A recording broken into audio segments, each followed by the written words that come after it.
시청자 여러분 안녕하십니까. 스페셜 토크의 주정민입니다. 국립광주박물관은 남도의 역사와 자원을 보존하고 개성하는 중요한 기관입니다. 그래서 오늘은 국립광주박물관 이수미 관장 모시고 함께 얘기 나눠보겠습니다. 안녕하십니까. 안녕하세요. 예, 반갑습니다. 예, 바쁘신 중에 나오셔서 감사를 드리고요. 먼저 시청자분들에게 간단한 인사 말씀 부탁드리겠습니다. 네. 감사합니다. 이렇게 귀한 자리에 초청해 주셔서 제가 시청자 여러분을 만나 뵙게 돼서 정말 영광으로 생각합니다. 감사합니다. 네. 예, 지난 3월에 이제 관장님으로 취임을 하셨어요. 예, 그런데 개관 42년 만에 첫 여성 관장이라는 얘기를 들었습니다. 네. 지금 소감이 어떠신지 좀 말씀해 주시죠. 네. 그 광주박물관의 첫 여성 관장이라는 것에 대해서 처음엔 별로 이렇게 인식을 못했습니다. 근데 요즘에 와서 생각해 보니까 박물관계에서 오랫동안 많은 업적을 쌓으신 선배 여성 박물관인들의 덕분에 이 자리에 올 수 있었던 것 같아요. 이것은 곧 제가 또 좋은 역할을 했을 때 후배에 여성 박물관 사람들이 많거든요. 네. 그 사람들이 또 중요한 자리에 오를 수 있는데 조금이라도 도움이 되어야겠다 하는 생각을 했습니다. 예, 네. 그런 길이 됐으면 좋겠다 이런 생각이시네요. 그렇죠. 예. 예. 대학에서 고고미술사학을 전공을 하셨습니다. 네. 아마 이제 그런 전공이 박물관에서 근무하는 인연으로 이어지지 않나 생각이 되는데 네. 이 미술사학에 관심을 가지게 된 특별한 계기가 있으셨는지요? 네, 저는 좀 어려서부터요, 좀 오래된 물건에 관심이 많았어요. 그래서 지금 생각해 보니까 저는 이제 고등학교 때 서울 성북동에 감성미술관이라고 있었잖아요. 네. 거기를 제가 이제 우리 식구들하고 같이 구경을 갔는데 그 박물관, 미술관의 분위기에 그냥 제가 이렇게 반했습니다. 네. 그래서 언젠가 저런 데서 일해봤으면 좋겠다 하는 생각을 했는데 그것이 아마 시작이 되지 않았나 생각합니다. 네. 그 이후에 이제 박물관에 취업을 하셔서 네. 근무를 하시게 되신 네. 것이죠. 예, 네. 그래서 보니까 국립중앙박물관에서 근무하신 것만 해도 무려 25년이 네. 된 것 같습니다. 네. 예, 그동안에 이제 박물관 전문가로서 또 박물관에서 많은 것들을 보여주시고 또 전시도 네. 하시고 그러셨는데 네.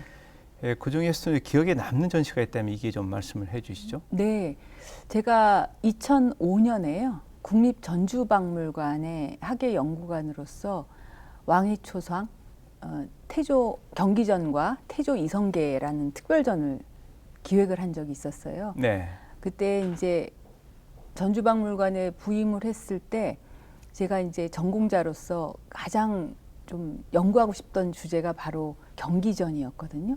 그 경기전이라는 것은 조선 왕조가 개창된 태조 이성계의 어진을 모신 것입니다. 네, 그렇죠. 근데 이제 개창이 되면서 태조 이성계의 어진을 전국에 6군데 세워요. 세워서 이제 어진을 모시는데 대부분 다 없어졌습니다. 그 자취가. 근데 경기전은 그게 남아있죠. 그래서 그것을 대상으로 해서 어진도 전시하고 단지 그 초상화로서의 접근이 아니라 그것이 당시에 어떤 정치적인, 사회적인 맥락 속에서 이것이 제작이 됐는지 그런 것을 좀 조명을 했었어요. 그래서 그것이 어떻게 보면 저의 자발적인 기획력이 시작된 전시였기 때문에 굉장히 저한테는 의미가 깊은 전시라고 생각을 합니다. 네. 어진이라는 게 이제 임금님의 초상화를 그렇죠. 얘기하는 거죠. 예. 그때 전시회 그러면 오시는 관객들의 반응은 어떻습니까?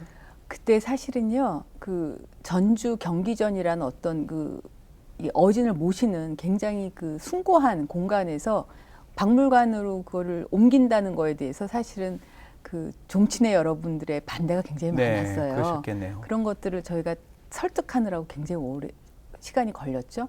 하지만 그런 것들을 설득하고 그 새로운 맥락에서 그것을 바라볼 수 있다는 것에 대해서 모두 다 굉장히 아주 흡족해 하시고 그 이후에 사실은 그 어진이라는 존재 그 다음에 초상화의 어떤 존재에 대해서 훨씬 더 사람들이 좀 인식이 높아진 계기가 된 것 같습니다. 네. 임금님의 얼굴 우리가 영안이라고 하지 않습니까? 네. 그러니까 예전에는 아무나 볼 수 없는 네. 얼굴이었죠. 그래서 네. 아마 초상화에 대해서도 예. 일반 그 시민들이 굉장히 관심을 많이 가졌으리라고 맞습니다. 생각이 됩니다. 예. 예. 이제 본격적으로 국립광주박물관에 대해서 얘기를 좀 예. 해보도록 하겠습니다. 아마 광주 시민이라면 누구나 네. 광주 국립박물관을 한 번씩은 가봤을 텐데요. 예, 그렇지만 또 이게 나오셨으니까 박물관이 어떤 곳인지 소개를 네. 좀 해주시죠. 네, 저희 국립광주박물관은 1978년에 개관을 했습니다. 네, 해방 후에 우리 손으로 지은 최초의 국립박물관인데요. 사실은 저희가 그 개관을 한 계기의 저변에는 1975년부터 발굴이 시작한 신안해적문화재 네, 그렇죠. 예, 그 전시라는 어떤 맥락이 좀 있었어요. 하지만은 저희가 개관을 한 후에 그것에 머물지 않고 광주 전남의 굉장히 중요한 유적 유물들을 조사하고 전시하는 역할을 해왔습니다. 그래서 지금까지 해온 전시와 그걸 보니까 발굴 조사를 한 100회 이상 했고요. 그다음에 특별전을 한 140회 이상 했습니다. 그러니까 광주 전남 지역의 고고 역사 미술의 전체적인 흐름을 다루는 박물관으로서 지금까지 저희가 좀 위상을 키워온 것이죠. 네. 요즘 이제 전시, 공연 이런 것들이 네. 이 직접 보기보다는 네. 여러 가지 컨텐츠로 만들어서 예. 이렇게 간접적으로 체험하는 네. 그런 일들이 많습니다. 네. 그런 측면에서 이제 광주 국립박물관도 네. 실감형 컨텐츠를 예. 활용해서 예. 현재 지금 여러 가지 체험관을 구축했다는 얘기를 네. 들었는데 예. 엑살 체험관이라고 예. 얘기를 하던데요. 네. 예, 어떤 체험관인지 좀 소개해 주시죠. 네, 그게 이제 가상 체험관인데요. 네. XR 기기라고 해서 그것을 이제 몸에 착용을 하고 얼굴에 쓰고요. 그걸 통해서 가상 현실의 체험이 그 눈앞에 이제 펼쳐지는 겁니다. 그것을 통해서 이제 어떤 역사적인 사실을 간접 체험을 하는 건데 저희는 이제 VR의 기술에 더해서 XR이라고 해서 프로젝션 매핑의 기술까지 저희가 도입을 했습니다. 그래서 실제로 이걸 체험하신 분들이 VR 기기를 썼을 때보다 훨씬 더 어지럼증이 없게 안전하게 이걸 체험해 보실 수 있는데요. 그 내용은 저희가 이제 우리 박물관의 어떤 굉장히 중요한 브랜드 아이템이기도 한데 신안선을 중국에서 그 유물을 도자기를 구입을 해서 그것을 신안선 배에 실어서 네. 그것을 이제 가지고 가다가 침몰해서 그것이 바닷속에 있고 바닷속에 있는 것을 발견을 해서 우리 광주박물관에 전시하는 전시실에서 보는 그런 일련의 과정들을 그러니까 간접 체험, 가상현실 속에 체험할 수 있게 하는 것이죠. 네. 그러면 이제 관객들이 새로운 경험을 네. 하리라고 생각이 되는데 네. 굉장히 생동감도 넘칠 것 같습니다. 네. 예, 관객들의 반응이 어땠는지 좀 말씀해 주시죠. 관객들이 굉장히 재밌어 합니다. 특히 이제 거기 안에는 미니 게임이라고 해서요. 뭐 조금한 그 목적을 달성을 하면은 이제 점수가 올라가는 그런 네. 어떤 재미있는 포인트들이 있어요. 그래서 이제 특히 젊은 분들 굉장히 그런 것에 익숙하시기 때문에 재밌어 하시고요. 그러니까 어떻게 보면 유물이라는 것이 굉장히 어렵게 느껴지는데요. 그런 게임적인 요소를 통해서 간접 체험을 통해서 체험했던 것을 직접 나중에 이제 전시실에 와서 보시고 굉장히 더욱더 흥미롭게 생각하시죠. 예. 특히 청소년들이 되게 좋아할 것 같습니다. 네, 청소년들이 예, 어떻습니까? 네. 청소년들이 굉장히 재밌어 하고요. 네. 이제 오히려 부모님들은 그런 기기에 익숙하지 않으시니까 그렇죠. 네. 좀 당황해 하시고 잘 못 하시는데 뭐 청소년들은 그냥 XR 기기를 채워주면 그냥 설명이 없어도 재밌게 네. 즐깁니다. 예, 앞서 이제 국립광주박물관이 신안선 유물을 보존하기 위해서 또 전시하기 위해서 만들어졌다 이런 말씀하셨는데 그런 측면에서 국립광주박물관이 아시아 도자문화의 중심에 서기 위해서 많은 노력을 하고 있다는 얘기를 네. 들었습니다. 예, 대표적으로 어떤 사업들이 진행되고 있는지 간략히 좀 소개를 해주시죠. 네, 국립광주박물관이 소장하고 있는 도자기를 좀 더 풍부하게 보여드리기 위해서 저희가 지금 전시실 개편 작업을 하고 있습니다. 그래서 올해 12월 18일 날 이제 오픈을 하게 됐는데요. 아시아 도자 문화실을 엽니다. 네. 그 아시아 도자 문화실에는 물론 그 한국의 중요한 도자기들, 청자, 백자, 분청사기 다 모두 다 전시를 할 것이고요. 그것과의 그 영향 관계, 교류 관계를 알 수 있는 일본과 중국의 도자기들도 전시를 할 것이고요. 그다음에 이제 베트남에서도 저희가 유물을 장기 대여를 해서 함께 전시를 할 예정입니다. 그렇게 되면은 도자기의 어떤 문화를 좀 더 입체적으로 다각이고 다각적으로 관람객들이 아마 감상하시고 이해하실 수 있게 될 것 같습니다. 예. 예, 그런 이제 도자 문화와 관련된 여러 가지 이 전시와 기획들을 만든 특별한 계기가 있으셨는지요? 이제 광주 전남 지역에서 일단 도자 문화가 굉장히 이제 왕성하게 이제 전개가 되었거든요. 네. 그 저변에는 우선 가장 중요한 게 자연 환경입니다. 자연 환경이 도자를 생산하기 위해서 적합했던 게 굉장히 중요한 요인이었던 것 같아요. 우선은 도자를 만들 수 있는 재료인 흙이 있었고요. 네. 그다음에 풍부한 물이 있고요. 그다음에 땔감이 있고요. 그다음에 만들어진 도자기들을 실어 나를 수 있는 운송로, 이제 바닷길이 있었죠. 그런 것들이 다 모여져서 도자 문화가 이곳에서 아주 왕성하게 전개될 수 있었던 배경이 되었다고 생각을 합니다. 예.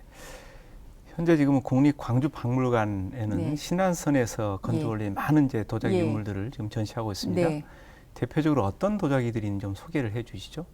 도자기들이 이제 1323년에요. 네. 이제 중국의 경원항, 지금으로 면 영파에서 출발을 해서 이제 사실은 종국에는 일본의 하카다항으로 네. 가는 것이었습니다.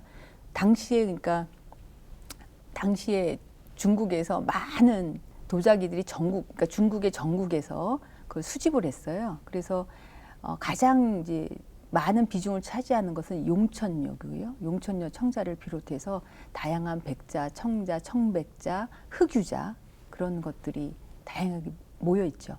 그래서 우리가 신안선에서 출토된 도자기 문화를 보면 그 당시의 도자 산업의 어떤 단면을 그대로 입체적으로 볼 수 있는 그런 대표적인 도요지의 물건들은 다 모였다고 할 수 있겠습니다. 예. 네. 이제 그런 여러 가지 유물들을 활용해서 지금 전시와 행사를 기획하고 네. 있는데요. 어떤 것들을 준비하고 있는지 이게 좀 간략하게 소개를 해 주시죠. 네. 일단 아까 제가 말씀드린 것처럼 아시아 도자 문화실을 이제 만드는 것이 있고요. 네. 그다음에 이제 전시를 하기 위해서는 기본적인 기초 조사 사업이 굉장히 중요합니다. 네. 그렇기 때문에 저희가 기초 자료 학술 연구 작업을 계속하고 있고요. 그리고 이제 그런 것을 하기 위해서 관련 전공자들하고 밀접하게 연계해서 공동 그 연구 사업을 하고 있습니다. 그런 성과들을 좀 가시화하기 위해서 우리가 이제 학술지를 발간을 하고 있습니다. 그래서 아시아 도자 문화 연구와 같은 학술지를 발간하고 있고요. 또 아시아 도자 문화 연구 같은 경우 너무나 전문적인 학술지이기 때문에 저희가 그때그때 벌어지고 있는 도자 문화에 관련된 이슈들이냐 새로운 뉴스들을 저희가 좀 전달해 드리기 위해서 아시아 도자 문화라는 뉴스레터를 저희 발간하고 있습니다. 네. 그것이 지금 10호까지 발간을 했는데요. 그것을 통해서 도자 산업, 그다음에 도자 창작, 도자 연구를 하시는 분들하고 그 소통을 좀 원활하게 하기 위해서 이제 그런 것들을 발간해서 배포하고 있죠. 예. 도자 문화 활성화를 위해서 여러 가지 이제 사업들을 네. 하고 계신 걸로 생각이 네. 되는데요. 앞으로 3년 후에는 신안선 출항 700년을 네. 맞는다고 합니다. 네. 아마 이제 여러 가지 행사들도 기획하고 계신 것 같은데 네. 우선 신안선이 뭔지부터 좀 시청자들 위해서 설명해 주시면 좋을 것 같습니다. 제가 네. 아까 잠깐 그 말씀을 드렸는데요. 네. 1323년에 중국에서 경원항을 출발한 어떻게 무역선입니다. 네. 그것이 이제 그 안에서 목간이라는 것이 이제 발견이 됐어요. 그 목간이라는 건 뭐냐면 어떻게 보면 상품의 그 표지판 같은 건데 네. 거기에 보면 이제 동복사라는 그 명칭이 나옵니다. 지명이 거기가 바로 이제 일본의 하카다 근병에 있는 동복사라는 절이에요. 그러니까 아마도 동복사가 주관이 돼서 그 일본에서 중요한 도자기를 비롯한 각각의 공예품들을 중국에 주문을 했던 것 같습니다. 그 주문을 받아서 중국에서 이제 수집을 한 거죠. 사가지고 선적을 해서 그 선리 소위 말하는 이제 우리가 이제 신안에서 나중에 출몰을 했기 때문에 신안선이라고 저희가 네. 부르고 있는데요. 그 배가 출항을 해서 이제 가던 길에 신안 앞바다에서 이제 침몰을 한 거죠. 그래서 고스란히 그 신안선 안에는 당시의 상황을 알려주는 여러 가지 자료와 도자기와 모든 것들이 다 그대로 고스란히 침몰돼서 발견이 됐습니다. 그게 이제 1975년에 발견됐는데요. 당시의 상황을 어떻게 보면 우리에게 보여주는 타임캡슐이라고 할 수 있어요. 근데 거기서 이제 중요한 것은 그 안에서 고려청자 7점이 나왔어요. 네. 그래서 7점의 고려청자가 왜 나왔나? 네. 이제 그것에 대해서 우리가 많은 이제 논의들을 하죠. 그래서 그 논의가 또 하나 어떻게 보면 신안선의 스토리에 있어서 굉장히 재미있는 요소입니다. 네. 그러면 우리 고려 청자가 중국으로 건너갔다가 네. 거기서 수집상에서 수집이 돼서 네. 일본으로 가는 와중에 네. 그 배 안에서 네. 담겨 있다가 네. 결국은 발견되는 걸로 그렇게 이해를 할 수 있겠네요. 그렇게 이해 정말 하실 수 있어요. 네. 그러니까 왜냐하면요, 예전에는 중국에서 그렇게 수준 높은 고려청자를 수집을 할 수 있었나 하는 네. 얘기들이 있었는데 최근에 중국 본토의 많은 곳에서 고려청자들이 많이 발굴이 되고 있습니다. 네. 발견이 되고요. 그러니까 당시에 이미 중국에 고려청자에 대한 수요가 많았고 그 최상급의 청자들을 그들이 사용을 했다는 것이죠. 또 하나의 시나리오는 배가 가다가 네. 사실은 한국을 한번 들렸다는 거예요. 네. 그래서 충분히 가능할 것 예, 같습니다. 그래서 들려서 구입을 해서 중간 기착을 한번 했다 하는 시나리오도 하나 있습니다. 예. 이제 그 출항 700주년이 벌써 네. 되는 예. 걸로 지금 얘기를 하고 있는데 네. 이 700주년을 맞이해서 여러 가지 또 기념 사업들도 준비를 하고 계실 네. 것 같습니다. 어떤 행사들을 계획하고 네. 계십니까? 그러니까 700주년이라는 기회를 가지고 이제 저희가 다시 한번 신안선의 의미를 다시 한번 되새겨보는 기회가 돼야 될 것 같아요. 그래서 네. 이 건에 대해서는 저희가 광주박물관은 대부분 지금 작년에 17,000점이나 되는 그 신안 유물들이 다 저희 광주박물관에 이제 이전이 됐어요. 인수가 됐어요. 그래서 저희가 그걸 관리하고 보관을 하는 것을 더욱더 이제 열심히 하는 것과 동시에 또 하나는 그 목포 해양유물 네. 연구소 거기에서는 지금 그 배 자체를 또 조사하는 팀이 있습니다. 그걸 전시하고요.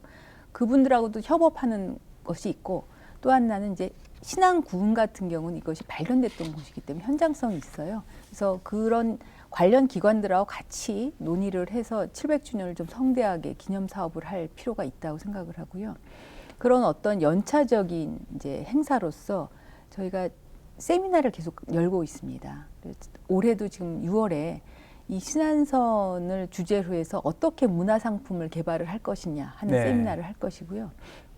저희가 12월에는 지금까지 이 신안 해저 유물의 해저 문화재에 관련해서 어떠한 연구가 있어 왔는가, 그리고 앞으로는 어떠한 연구를 해야 될 것인가 하는 것을 좀 짚어보는 학술 대회를 저희가 12월 23일에 할 예정입니다. 그런 것들을 하고 그다음에 아까 제가 말씀드린 아시아 도자 문화실이 지금 올해 이제 여는데요. 그 아시아 도자 문화실에서 전시할 수 있는 그 유무 공간이 굉장히 사실 협소해요. 네. 그래서 저희가 가지고 있는 많은 유물들을 좀 많이 전시할 수 있기 위해서 저희가 전시 공간을 확보하는 게 또 하나의 과제입니다. 그것을 위해서 저희가 최근에 그 아시아 도자 문화센터를 건립하고자 하는 우리가 좀 목적을 가지고 많이 노력을 지금 하고 있습니다. 예. 그 신안선의 크기가 크지 않던데요. 네. 그 안에서 17,000점이나 되는 유물이 발견이 됐습니까? 저희가 인수한 것이 지금 17,000점이고요. 네. 거기에서 이제 발굴된 수량은 2만 점이 넘습니다. 네. 대단한 것이죠. 네. 그 역사의 보고라고 할 수도 보고입니다. 있겠네요. 예. 5.18 민주화운동 40주년이었습니다. 네. 예. 국립광주박물관에서도 여러 가지 네. 특별한 행사를 개최했다는 얘기를 네. 들었습니다. 어떤 문화 행사들을 기획했고 또 진행했는지 말씀을 좀 주시죠. 그러니까 저희가 이제 광주 민주화운동 40주년을 맞아서 우리도 무언가 이것을 기념하기 위한 행사를 해야겠다라고 생각을 했고요. 그래서 저희가 푸른 달 18회에 1980년 그날을 기억하는 또 다른 방법이라는 프로그램을 이제 만들었습니다. 이것은 광주박물관 전시관 2층에서 이제 되는데요. 뭐냐 하면은 그 이제 5.18을 어떻게 보면은 이제 저희 세대하고 또 젊은 세대 이후의 세대들은 5.18을 마치 우리 세대가 4.19를 느끼는 것처럼 네. 그냥 역사 속 교과서 속의 그런 사건으로 생각하거든요. 근데 이 이제 새로운 세대들한테 이거를 여러 전공법으로 다가가는 방법이 있지만 우리는 좀 그러니까 흥미라기보다는 조금 그걸 체험하는 방식을 통해서 좀 다가가자. 그래가지고 저희가 방탈출 체험 공간을 만들었습니다. 그러니까 5.18 당시에 민주 언론의 기자가 돼서 여러 가지 단서를 찾아가면서 그 공간을 탈출하는 것이에요. 예. 네, 그래서 그것을 경험하고 나오면은 이제 젊은 세대들이 5.18 민주화 운동이라는 것이 이런 과정을 거쳐서 이루어졌구나 하는 것들을 이제 인식하게 되는 거죠. 그리고 그 공간의 바깥에는 컬러링 체험 공간을 만들었습니다. 그래서 누구나 와서 그 5.18의 장면들을 저희가 커다랗게 대형으로 이렇게 드로잉 작업을 해놨거든요. 그 위에다 색칠을 하실 수가 있고요. 그다음에 보드 게임을 해서 그 과정을 게임 형식을 통해서 그 과정을 인식할 수 있게 했습니다. 그래서 가족 단위로도 많이 오시고요. 청소년들도 오고 젊은 세대들 특히 요새 방탈출에 관심 있는 젊은 세대들 와서 새롭게 5.18 민주화 운동을 인식하는 그런 방법으로 굉장히 뭐랄까 아주 네. 재미있으면서 좋습니다. 또 의미 있는 그런 행사를 그렇습니다. 하셨네요. 예. 그리고 이제 아무래도 국립광주박물관이 지역사회에서 중요한 문화기관이기 네. 때문에 지역사회와 함께하거나 지역사회와 관련된 여러 가지 행사들을 기획하고 했으리라고 생각이 됩니다. 이게 대표적인 사업이 있다면 소개를 좀 해주시죠. 네. 저희 그 국립광주박물관에서 오랫동안 남도문화전 시리즈를 했어요. 그거는 무엇이냐면은 각 그 지자체, 지역에 하고 연계를 해서 그 지역의 역사와 문화를 소개하는 특별전은 국립광주박물관에서 연 겁니다. 그 예로서 담양전도 했었고 순천, 장흥전, 여러 전시를 했었는데요. 그 전시를 통해서 지역에서 현장에서 하는 것도 의미가 있지만 국립광주박물관에서 국립광주박물관의 소장품과 그 지역의 소장품이 같이 연계가 돼서 좀 더 이렇게 새로운 차원에서 그것을 해석해보는 그런 전시를 계속 열었는데요. 그런 특별전의 연속적인 개최를 통해서 오히려 그 지역의 그 문화재 종사자들이나 학자들이나 그분들이 이렇게 몰랐던 자료들이 있었구나 하고 다시 재인식하는 계기가 많이 됐습니다. 그것을 통해서 자극을 받아서 또 그 지역에서 새로운 또 문화시설을 만드는 계기가 되기도 했고요. 그래서 굉장히 성공적인 협력 사례였다고 생각을 합니다. 예, 그리고 이제 국립광주박물관이 호남의 역사 보존과 계승을 위해서 여러 가지 이제 기획들을 하고 있는 걸로 알고 있습니다. 지금 특별히 전시를 기획하고 있는 게 있으면 이게 말씀을 좀 해주시죠. 네, 이제 저희 박물관에서 가을에 사진전을 기획하고 있는데요. 이제 국립광주박물관에는 광주와 전남의 대표적인 어떤 문화재들이 다 모여 있는 곳이잖아요. 그런데 이제 의외로 일반 관람객들이 과연 광주박물관에 어떤 유물이 있을까 하고 궁금해하실 것 같아서 저희가 특별히 그 중에서 이제 중요한 것들을 선정을 해서 사진전을 지금 기획하고 있습니다. 그래서 1차로는 우리 박물관의 큐레이터들이 우리 박물관 소장품에서 중요한 걸 꼽았고요. 그 다음에 이제 관람객들, 그 다음에 온라인상에서 당신이 중요하게 생각하는 소장품이 무엇입니까 하는 것을 저희가 조사를 했어요. 그렇게 해서 뽑아서 이 작품들을 저희가 예술 작가들한테 저희가 의뢰를 이제 해서 사진 촬영을 의뢰를 할 겁니다. 그래서 저희가 전문가나 어떤 이 종사하는 사람의 눈이 아니라 예술적인 시각으로 문화재를 남기면 어떨까?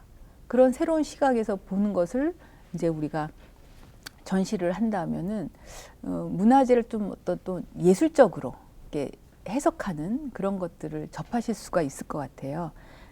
그래서 뭔가 좀 자유롭고 창의적인 그런 문화재에 대한 시각을 좀 보여드리고 싶어서 기획을 했습니다. 네. 이 일반 시민들이 느낄 때는 박물관에서 하는 여러 가지 전시나 행사들이 네. 굉장히 어렵다고 생각을 많이 합니다. 예. 그래서 박물관의 문턱이 높다 또 네. 이렇게도 생각하는데 네. 이제 문턱이 조금 낮아져서 네. 시민들에게 좀 다가가는 그런 행사들이 많았으면 좋겠는데 네. 그러기 위해서는 어떤 노력을 기울여야 된다고 보시는지요? 이제 예컨대 이제 저희가 지금 하고 있는 아까 가상현실 체험관 같은 경우도 그런 예가 되겠는데요. 일단은 사람들이 호기심을 갖게 만드는 것이 굉장히 중요할 것 같아요. 그러면 그 호기심을 갖고 이제 접근을 한 다음에 그렇게 되면 이제 더욱더 깊이 있는 것을 알고 싶게 되면은 이제 전시실에 올라가면은 똑같은 것도 다르게 보이게 되는 것 그렇죠. 같습니다. 그래서 이제 그런 측면에서 저희가 어떻게 보면은 시민들이 새로운 각도에서 접근할 수 있는 여러 가지 행사, 그러니까 뭐랄까 프로그램들을 좀 저희가 개발을 하려고 노력하고 있고요. 그 다음에 이제 아무래도 설명을 이렇게 해드리면은 그렇습니까? 네, 하면서 그렇죠. 네. 이제 더욱더 재밌게 들으시는 분들이 많습니다. 그런데 이제 코로나 이 상황이 되니까 사실 단체 설명을 해드리는 것도 이제 차단이 되고 그런 상황이 됐어요. 이후에는 아무래도 저희가 오디오 가이드 같은 것들이 많이 활성화돼야 될 것 같아요. 아무래도요, 이제는 점차적으로 많은 그러니까 단체 관람이랄까, 많은 사람들이 와서 들으면서 다니는 것보다는 아마 개별 관람이 더 관장되는 사회가 될 것 같아요. 네. 그러기 위해서는 개인이 그것에 대해서 좀 이해를 할 수 있게 돕는 기구가 필요한데 가장 좋은 것이 이제 오디오 가이드 형식이 되겠습니다.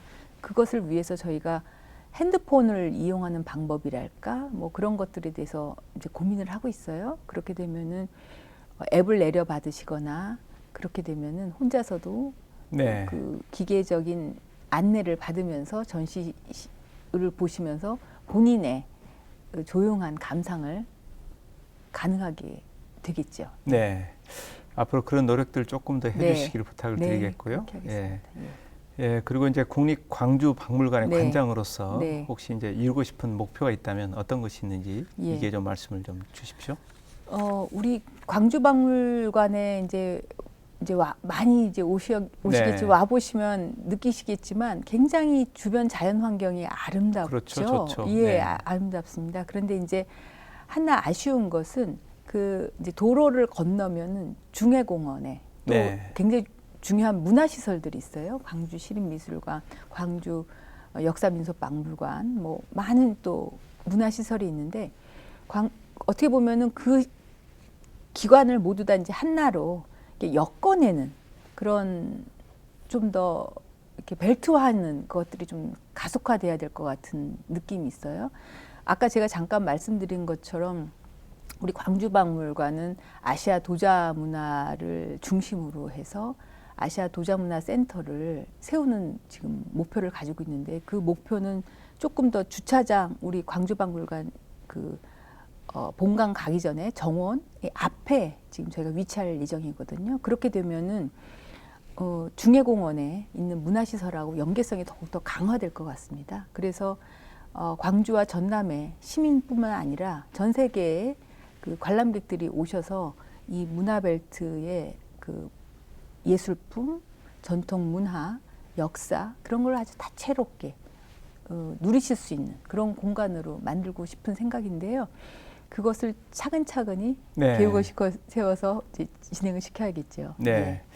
아마 이제 문화부나 또 광주시가 많은 도움을 줘야 될 것 같습니다. 그렇습니다. 예. 예, 그리고 호남은 이제 역사 문화적으로 많은 의미가 있는 그런 네. 지역입니다. 네. 그런 측면에서 호남권에서 국립광주박물관의 역할이 무엇이라고 생각하시는지 이게 좀 말씀을 좀 네. 주시죠. 국립광주박물관 벌써 이제 42년째 네. 되었습니다. 근데 이제 당시로서는 이 호남 지역에 어떻게 보면 유일무이한 그 문화기관이었다고 할 수가 네. 있어요. 그런데 이제 그 이후에 국립전주박물관이 생기고, 그 다음에 아시아문화전당도 생기고, 그 다음에 이제 나주박물관도 생기고, 주변에 이제 많은 이제 문화재를 함께 할 수 있는 기관들이 생겼습니다. 이제 그러면서 어떻게 보면은 각각이 할 수 있는 역할들을 좀 이렇게 나눠가면서 더욱더 잘할 수 있는 걸 더욱더 잘하는 그런 방향으로 가야 될 것 같은데요.